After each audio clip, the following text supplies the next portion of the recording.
নমস্কাৰ আজি মই নতুন এটা টপিক লৈ আহিছোঁ যেটো আমি মানে আমাৰ সমাজত যেটো প্ৰচলিত হৈ থাকে আমি শুনিয়ে থাকো প্ৰায় কোনবা এটা ডিপাৰ্টমেন্টত কিবা এটা তথ্য আমি যদি বিচাৰি যাওঁ তেওঁলোকে যদি দিবলৈ মানে সংকোচ কৰে তেতিয়া আমি তেওঁলোকক কি বুলি কওঁ যে আমি ৰাইট টু ইনফৰমেশ্যন এক্টৰ যোগেদি আপোনাৰ যিখিনি তথ্যখিনি আমি উলিয়াই লওঁ গতিকে এতিয়া আহি গ'ল ৰাইট টু ইনফৰমেশ্যন এক্ট মানেনো কি ৰাইট টু ইনফৰমেশ্যন এক্টৰ উদ্দেশ্য কি ৰাইট টু ইনফৰমেশ্যন এক্টৰ আওতাত কোনকেইটা বিভাগ আহে কোনখিনি মানে বিভাগীয় সংস্থা আহে আৰু ৰাইট টু ইনফৰমেশ্যন এক্টৰ আণ্ডাৰত কোনখিনি নাহে আওতাত কোনখিনি নাহে তাৰ ওপৰত অকণমান চমুকে মই কেইটামান ইনফৰমেশ্যন মানে যুগুতাই পিনে আপোনালোকৰ আগত ক'ম আপোনালোকে চাব নিশ্চয় উপকৃত হ'ব এতিয়া আহি গ'ল ৰাইট টু ইনফৰমেশ্যন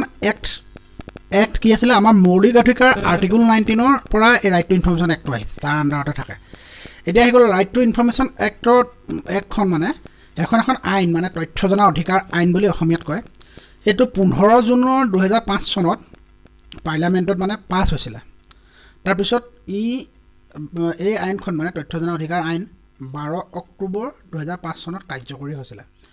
এতিয়া ইয়াৰ আগতে ৰাইট টু ইনফৰমেশ্যন এক্ট মানে তথ্য জনা অধিকাৰ আইনৰ আগতে আপোনাৰ আছিলে freedom of information act freedom of information act 2002 চনত আছিলে সেইখনকে আপগ্ৰেড কৰি পিনি ৰাইট টু ইনফৰমেশ্যন এক্টখন মানে আকৌ নতুনকৈ 2005 চনত কি কৰিলে এই তথ্য জনা অধিকাৰ আইনখন মানে আপোনাৰ 15 জুনৰ 2005 চনত সংসদত মানে পাৰ্লিয়ামেণ্টত পাছ হৈছিলে আৰু 12 অক্টোবৰ 2005 চনৰ পৰা এই আইনখন মানে কাৰ্যকৰী হৈছিলে পাছ কৰিলে তাৰপৰা 12 অক্টোবৰৰ পৰা কাৰ্যকৰী হ'ল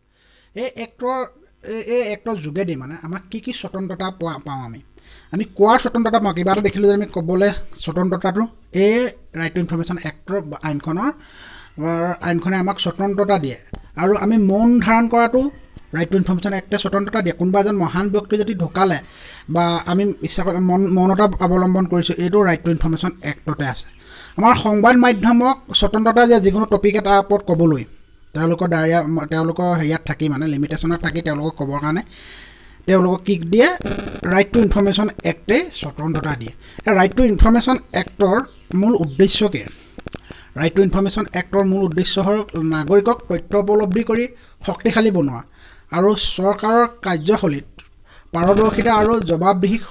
সুনিৰ্দিষ্ট কৰা আৰু দুৰ্নীতিত বাধা প্ৰদান কৰা লোকতন্ত্ৰ কাৰ্যশীলতা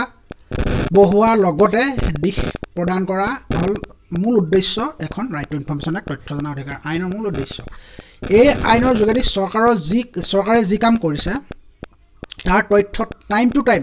নাগৰিকে সংগ্ৰহ কৰিব পাৰে এই আইনে চৰকাৰৰ গতিবিধি ৰাইজক অৱগত কৰাটো সহায় কৰে এতিয়া ৰাইট টু ইনফৰমেশ্যন এক্ট কেনেকৈ আপুনি ব্যৱহাৰ কৰিব ৰাইট টু ইনফৰমেশ্যন এক্ট মানে এপ্লাই কেনেকৈ কৰিব ৰাইট টু ইনফৰমেশ্যন এক্টৰ যিখন ফৰ্ম বা এখন এপ্লিকেশ্যনৰ যোগেদি আপুনি লিখিব পাৰে লিখি তাত 10 টকীয়া এটা IPO লগাই আপুনি যিটো ডিপাৰ্টমেণ্টৰ যিটো বিভাগৰ আপুনি তথ্য বিচাৰিছে সেই বিভাগটো আপুনি ছাবমিট কৰি দিলেই হ'ল আপুনি যদি BPL মানে বিল' পভাৰ্টি লাইনৰ তলৰ মানুহ BPL কাৰ্ড যদি আপোনাৰ আছে তেতিয়া আপুনি যিটো RTR কাৰণে মাচুল লাগে মানে 10 টকীয়া মাচুল এটা যে লাগে সেই মাচুলটোৰ পৰা মাচুলটো নিদিলেও আপোনাৰ মানে খালি ফৰ্মখন ফিল আপ কৰি আপুনি জমা দিলে BPL কাৰ্ডখন লগাই দিলে আপুনি সেই মাচুলটো নিদিলেও হ'ব গতিকে BPL থকা মানুহৰ কাৰণে এইটো সুবিধা আছে আপুনি তথ্যখিনি ফ্ৰীকৈ যুগুতাব পাৰে এই আইনৰ অধীনত এই তথ্য জনা অধিকাৰ আইনৰ অধীনত ডাঙৰ বিভাগৰ নিজৰ এটা RTR চেল থাকে তাত এজন পাব্লিক ৰিলেশ্যনশ্বিপ অফিচাৰ থাকে সেই পাব্লিক ৰিলেশ্যনশ্বিপ অফিচাৰে আপোনাক সকলো তথ্য যুগুতাই দিব কিন্তু সৰু কিছুমান ডিপাৰ্টমেণ্টত যেনেকৈ সৰু ডিপাৰ্টমেণ্টত তেওঁলোকৰ মুখ্য যিজন এক্সিকিউটিভ অফিচাৰ তেখেতে হ'ল পাব্লিক ৰিলেশ্যনশ্বিপ অফিচাৰ কাম কৰে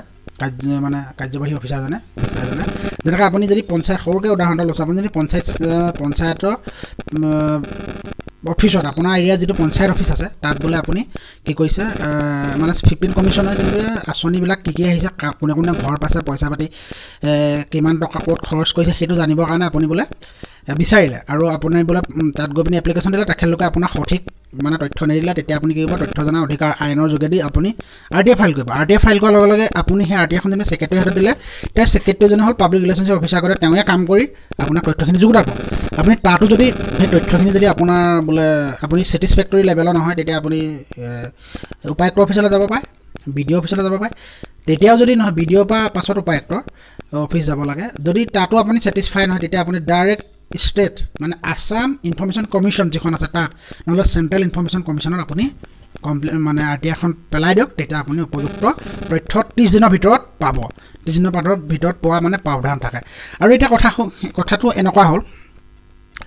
আপুনি যিকোনো এটা মানে NGO বা সংঘ যিকোনো এটা মানে সংগঠনে চলাইছে যেটো চৰকাৰৰ পৰা মানে বিত্ত সাহায্য লাভ কৰে চৰকাৰৰ আদেশ মতে চলে বিত্ত সাহায্য লাভ তাতো আপুনি RTI ফাইল কৰিব পাৰে তাত যিজন সম্পাদক থাকিব মানে সেক্ৰেটাৰী থাকিব সেক্ৰেটাৰী পাব্লিক ৰিলেশ্যনশ্বিপ অফিচাৰ কাম কৰিব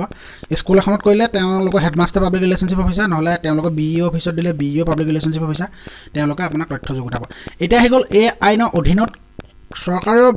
চৰকাৰৰ গোটেই বিভাগখিনি আহে চৰকাৰৰ লগত চৰকাৰৰ আদেশ মতে যিখিনি চলে মানে আৰু চৰকাৰৰ পৰা বিত্তীয় সাহায্য যিখিনি বেচৰকাৰী প্ৰতিষ্ঠানৰ পায় বা